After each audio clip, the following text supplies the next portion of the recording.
பிரதீப்னு எழுதிட்டு உங்ககிட்ட கதை சொல்லணுமா, இல்லை கதையை எழுதிட்டு பிரதீப் தான் ஓகே அப்படின்னு சொல்லுவீங்களா? ஏன்னா பிரதீப்னா உடனே ஓகே அப்படின்ற மாதிரி இருக்கிறீங்க, இல்லை கதை எந்த ஹீரோ சூஸ் பண்ணாலும் நான் பண்ணுவேன் அப்படின்னு நீங்கள் இருக்கீங்களா? பிரதீப்லாம் எப்போவுமே ஏஜிஎஸோட டோர் ஓப்பன் தான், அந்த டவுட்டே கிடையாது. அண்ட் நல்ல கதைகளுக்கும் எப்போவுமே இதுதான். பட் பிரதீப் அப்படி வரல, நாங்கள் ஒர்க் பண்ணணும்னு நினச்சிட்டு இருந்தோம். 2 பேருக்காக ஒரே ஒரு பதில் நான் சொல்லிக்கிட்டுமா? கொஞ்சம் ஃபார்மில் இருக்கேன் சார். பிரதீப்ன்ற ஒரு என்னோட ஃப்ரெண்டு, நான் பார்த்துருக்கேன். அவன் எவ்வளோ ஆக்டராக எவ்வளோ காம்பவுண்ட் ஏரியா இறங்கியிருக்கான், என்னென்ன சொன்னாங்கன்றதெல்லாம் அது இங்கே சொல்ல வேணாம்.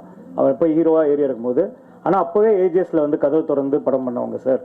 அவனை வச்சு 100 கோடி படம் ஹிட்டு கொடுத்துருக்காங்க சார். அப்போ ஆப்வியஸாக அதுதானே சார். அவங்க பிரதீப் யாருன்னு இல்லாத போதே ஏஜிஎஸ் தானே பண்ணாங்க. பெரிய பெரிய ஹீரோஸோட பண்ணும் போதும் they did it for Pradeep at that point of time.